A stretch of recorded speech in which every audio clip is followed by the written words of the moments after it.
Well, viewers will know our next guest. She's a famous South African actress who has starred in several TV shows.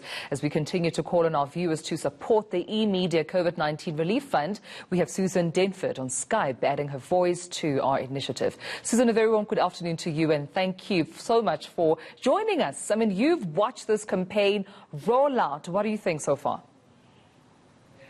Well, I'm really I'm motivated. I've heard the call to action, and I think HCI Foundation is doing extraordinary work. And if anybody's sitting at home not sure how they can help, if you're locked, behind your walls or your gates or in your yard or whatever it is, I think the thing that truly inspires me is that with HCI Foundation getting food to people who really, really need it, there is accountability from the first moment you deposit 5, 10, 15, 20 rand, whatever you can afford, I think through SMS or dialing into the call center, it's going to make a difference. Right. And yeah. Yeah, and I mean, on that note, we've also heard just, repeated calls from the President for South Africans to equally do their bit. Absolutely, and I feel we're all in this together. We're in this together. We're in the same storm, but we're not in the same boat. So some people are riding the storm in a very different way, and those who can help, please. I think what is really, really impressive about HCI, and I've got to know the foundation through theatre organisations like the Baxter Theatre and Magnet Theatre and Acetage, where they've brought these children to the theatre. They've got networks, NGOs on the ground, and the networks to bring food to where it's needed, to the most vulnerable people. And so the follow through, whether it's in lockdown or even the months after, wherever we can as a South African people, we need to help. We need to help in whatever way we can. Right.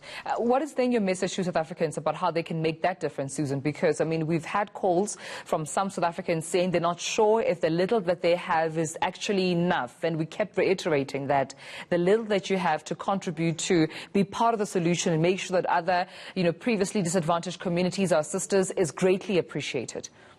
Yes, I agree. If your expenses, if you're stuck at home and your expenses have reduced in a way, you're not putting petrol in your car because you can't drive around, maybe some of that budget that you were working on, or maybe just a small portion of that. As again, what I think is truly impressive is that we can make a difference, even if it's 10 rand. It's about the intention of reaching out. It's about standing up and saying, my little bit is going to make a difference. And I think the Lunchbox Fund is what truly impacted the narrative around the Lunchbox Fund that HCI Foundation support.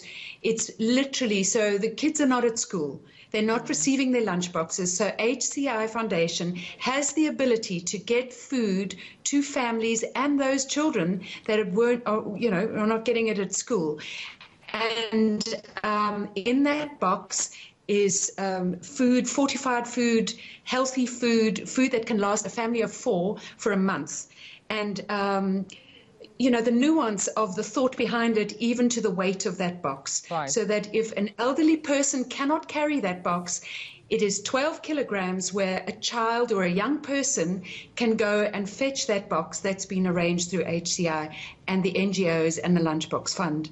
So your 5 rand, your 10 rand, your 100 rand, your 500 rand, whatever it is you've got, is going to put food in somebody's belly tonight. And I think it also, if I may just take a moment, that the action of feeding, the physical action of food in your body supports a psychological, it supports you psychologically. The mental health is vital during this process as well. Well, thank you so much. You can't clear your head in the storm if you're hungry. That is so true. And you need to know that your fellow South Africans care. Well, thank you so much, Susan, for talking to us right here on ENCA. And I actually particularly like how you make that relation between ensuring that people are fed and are, of course, eating and having food, at least their basic needs,